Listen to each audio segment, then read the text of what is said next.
지금 평온하다고 해서 미래를 예측할 수 없고 또 한국에서 어떤 사업을 하고 있고 한국에서 살고 있는 사람은 괜히 열심히 살고 있는데 자기의 꿈이 가진 게 많아질수록 꿈이 더 커져요. 설악산 정상에 올라서 바다를 내려다보면 이제 내가 다 알다 생각을 했는데 그 산을 내려오면서 내려오는 즉시 바로 이런 생각이 들죠. 역삼동 이면에서 내가 부동산에서 하나 차렸는데 최소한 그 동네에서 1등은 되잖아. 대표님 근데 불안하신가요? 늘 불안하죠. 늘 불안하세요? 그렇게 가진 것도 많으시고 이룬 것도 많으신데 불안한 거 엄청 많죠. 책에서 이제 이 불안이라는 감정이 내가 세상을 잘 살아가고 있다는 증거다라고 쓰셨더라고요. 이건 어떤 의미일까요? 배로 비유하자면 큰 그 유람선이 그 잔잔한 바다를 항해하고 있는데 네. 선장한테 지금 행복하냐고 아무렇지도 않냐고 평안하냐고 물어보면 네. 그러지 않을 거예요.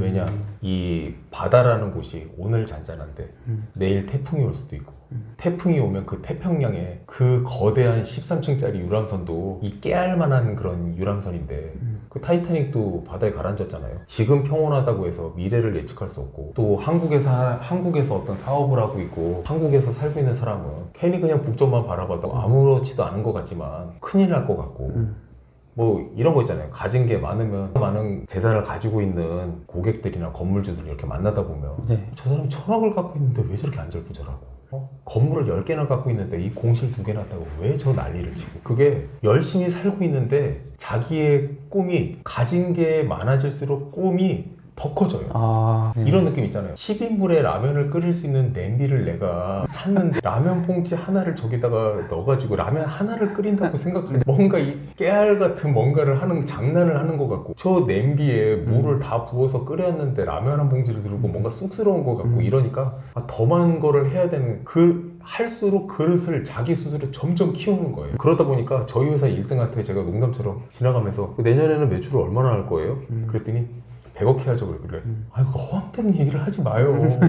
뭘 100억을 해요 갑자기. 그랬더니 저 100억 할 겁니다. 그렇게 얘기하더라고요. 이 오늘 얘기한 그 많은 연장선상에서 100억을 못할 가능성이 있어요. 근데 1억을 하겠냐 이런 생각도 든단 말이에요. 그래서 이 뭔가 지금 잘 되고 있는데 불안하고 저희 회사 경리가 저번에 지나가는 얘기로 몇 년 전의 상황을 생각하면 지금 뭐 괜찮은 거 아닐까요? 뭐 이렇게 저한테 얘기를 했어요. 그래서 뭐가 괜찮아?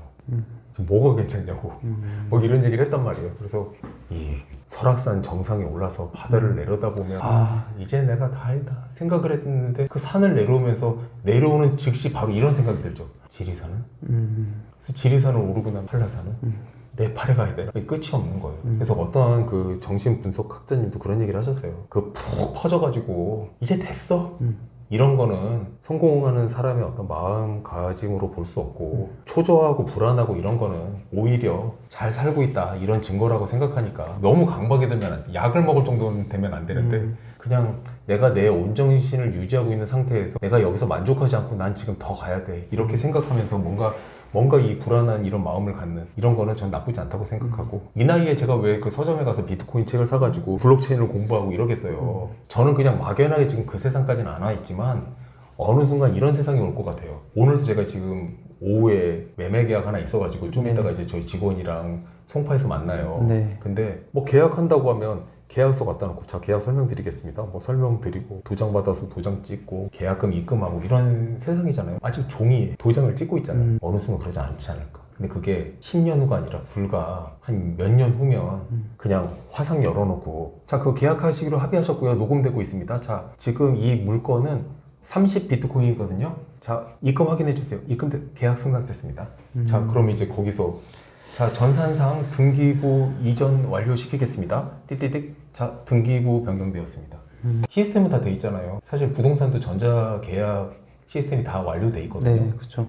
제가 한번 해봤어요. 그 예전 회사에서. 겁나 불편해요. 근데 그 불편한 게 처음이라 불편한 거지 스마트폰 쓸 때처럼 익숙해지지 않을까요?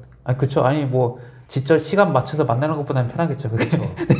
그래서 이제 그런 급변하는 세상에 내가 너무 이렇게 배 두들기고 있다가 갑자기 뭔가 일이 없어지고 손님이 없어져서 경기가 안 좋아지고 부동산 세상에 어떤 큰 문제가 생겼나? 알고 봤더니 그 시대에 맞춘 사람들은 이미 다 벌고 급변하는 세상이라 저는 불안감을 갖고 계속 세상의 변화와 그 변화에 내 업을 어떻게 맞춰야 되는지를 생각하지 않으면 도태된다 이렇게 생각합니다. 이 불안이라는 감정이 진짜 말씀하신 대로 짓눌리거나 이 불안 때문에 아무것도 못하면 굉장히 큰 독이 되겠지만 이 불안이라는 감정을 이용해서 성공할 수 있는 방법이 있을까요? 어떻게 불안이라는 감정을 이용해서 더 추진력을 이용을 하세요? 그 불안을 챌린지의 기회로 쓰는 거죠. 내가 좋아하는 여성이 있는데 그 여성이 좋아하는 남성상에 다가가기 위해서 그 여성분이 좋아하는 옷을 사고 좋아하는 외모를 가꾸기 위해 노력을 하고 뚱뚱한 놈 싫다고 하니까 살 빼려고 노력하고 공부 많이 한 사람이 좋다고 하니까 공부 열심히 하고 그 결국은 그게 그 여자의 마음을 얻기 위한 것 같지만 그 여자랑 헤어질 수도 있잖아요. 그래도 그 여자가 날 싫다고 할 수 있잖아요. 하지만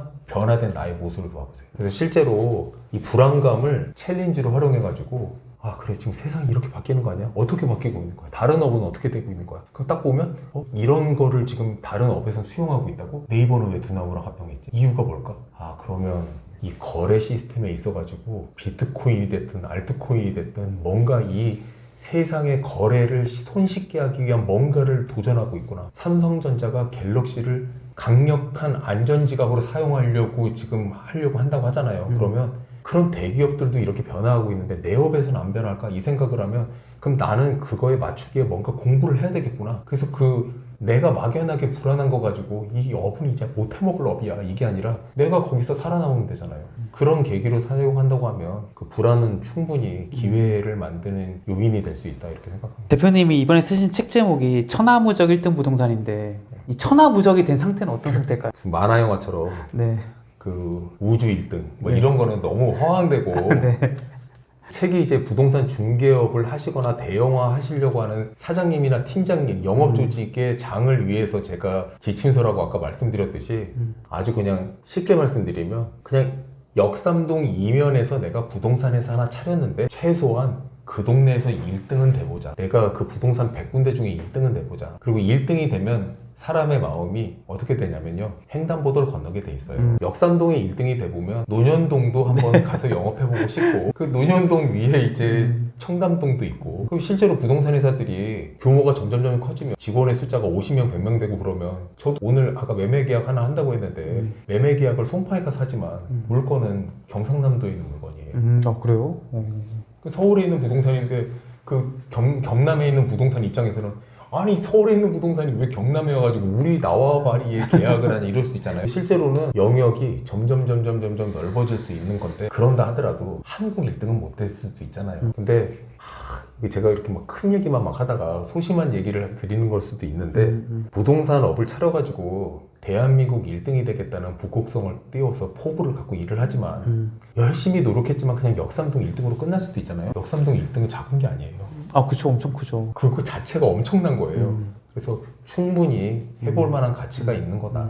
그래서 최소한 지금 이 영상을 보시고 내가 어떤 영업 조직을 하고 있는데 하다못해 자동차를 팔고 있는데 현대자동차 송파점이라고 해가지고 을지로 와서 차 팔면 안 됩니까? 그래서 충분히 내가 내 지역에서 다져서 1등이 된 다음에 영역을 넓힐 수 있으니 그 꿈을 크게 가지시고 한 동네에서 1등이 한번 돼보시고 천하무적이 되는 첫 단계에 올라선다. 그러면 의미가 있다 이렇게 생각합니다. 대표님의 지금 회사를 생각하면 이제 막 뭐 이런 중개업을 시작하거나 하고 계신 분들을 입장에서 보면은 엄청난 거인처럼 보일 거잖아요. 근데 그분들이 그 엄청난 거인을 이길 수 있을까요? 제가 가르쳤던 그 팀원들 중에서 저보다 더 큰 부를 이루고 더 많이 벌고 더 좋은 회사의 높은 직책에 있는 사람들도 많이 있어요. 아니 청출어람이라는 말이 있는데 제자가 선생을 뛰어넘을 재미가 없다고 하면 그 일을 누가 하겠어요? 그 뭐 어느 대학에 입학해가지고 교수님한테 배우는데 죽었다 깨나도 평생 연구를 해도 내 교수를 앞지를 수 없다 이러면 안 되잖아요. 선생은 선생의 도리가 있는 거고 배웠을 때 그 제자가 그 선생을 뛰어넘는 거는 당연한 건데 저는 제 팀원이었던 사람이 갑자기 그 계약을 네가 한 거야? 이런 얘기를 들으면 저는 제가 한 것보다 훨씬 기분이 좋아요. 그래서 충분히 그런 매력이 있는 거라서 해볼 만한 거죠. 그럼 대표님의 입장에서 대표님의 진짜 두려운 적은 누구예요? 진짜 뭐 글로벌 기업의 부동산 기업들이 아니면 지금 뭐 내 회사보다 더 큰 1등, 2등 기업이 두려우세요? 뭐 어떤 존재가 두려우세요? 그런 차원에서 두려운 존재는 없고요. 왜냐하면 천하무적이니까. 아니 그건 아니고요. 모 기업의 네. 회장님이라고 해서 재산은 많으시지만 그 사람이 제 회장은 아니잖아요. 제가 삼성전자 회장님을 두려워할 필요는 없잖아요. 제가 그분한테 나쁜 짓 한 게 없는데 그냥 돈이 많으시고 전자회사의 회장님이시구나. 근데 이제 굳이 네가 두려운 게 뭐냐?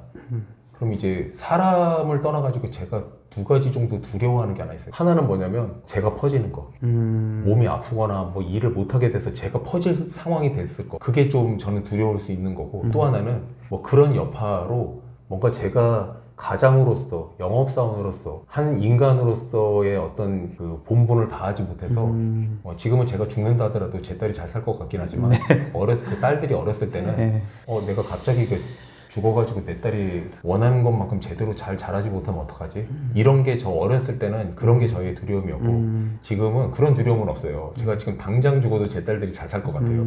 그래서 그냥 뭐 있는 거 가지고 다 알아서 잘 살면 되잖아요. 그래가지고 그런 거는 제가 걱정이 없는데 제가 퍼지는 거, 제가 잘못된 생각을 갖는 거, 제가 치매에 걸리는 거 이런 게 그냥 막연한 그냥 두려움. 오늘 많은 좋은 얘기 해주셨는데 끝으로 뭐 구독자분들에게 좀 해주고 싶은 말씀 있으신가요? 사실은 제가 여기 이렇게 스크립트를 적어오긴 했는데 네. 질문하신 거에서 실제 스크립트대로 하나도 대답을 하지 못했어요. 그래가지고 추가로 말씀을 드린다고 하면 저는 이제 항상 네가 이제 부동산을 하려고 하는 너의 직업관에서의 너의 마음은 뭐냐 그런 말씀을 항상 이런 기회가 있으면 말씀을 드리는데 그냥 저만 잘 먹고 잘 산다고 생각을 하면 그냥 제가 그냥 열심히 그냥 저만 일하면 되는데 저는 이제 늘상 직업에 대한 어떤 그 마음가짐을 말씀드려요. 아버지가 이제 집을 지시면 어머니가 그 집을 파는 거를 보고 살았고 제 딸도 부동산학과에 다니고 있고 제가 어렸을 때 부동산 일을 처음 시작했을 때 저희 장인어른이 부동산하는 놈한테 주려고 딸을 키운 게 아니다 이렇게 말씀한 적도 있기 때문에 이 업이라는 게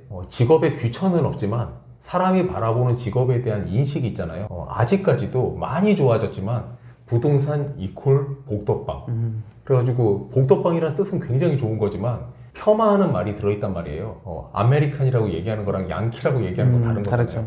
그래서 저의 어떤 그 하나의 어떤 그 움직임으로 인해 가지고 제가 가리킨 사람들이 뭔가 그래도 좀 잘 배워서 나가가지고 다른 회사에서 일하지만 고객들한테 덕분에 좋은 건물에 이전을 했다.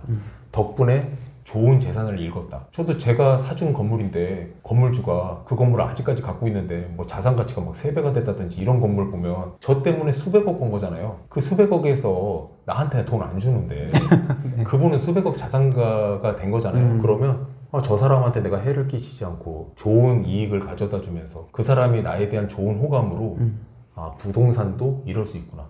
그래서 저는 살면서 이런 얘기를 많이 들었어요. 이렇게 일하는 부동산도 있네요. 저한테 이렇게까지 해주실 줄 몰랐어요. 이런 얘기를 제가 들으면 저 때문에 그 사람이 부동산을 바라보는 인식이 바뀌는데 저뿐만이 아니라 수천 명, 수만 명이 그런 인식을 우리 대한민국이 너무 거창한데 거래하는 부동산의 고객들한테 준다고 하면 이 업을 바라보는 게 달라질 거 아니에요. 의사를 바라보는 것과 부동산을 바라보는 인식은 다르잖아요. 좋은 직업군이라고 인식받는 곳에 내가 일조할 수 있다. 그러면 제 딸이 40살이 돼가지고 손님을 만났는데 저는 부동산 하는 사람입니다.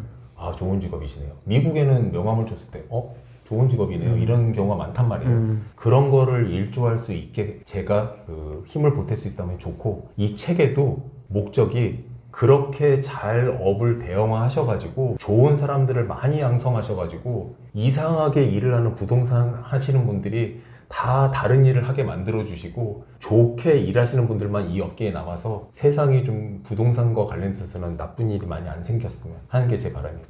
네, 그래서 오늘은 천하무적 1등 부동산의 저자 노창희 대표님 모시고 이야기 나눠봤습니다. 오늘 좋은 말씀을 감사하고요. 영상 봐주신 구독자분들도 고맙습니다. 감사합니다. 네.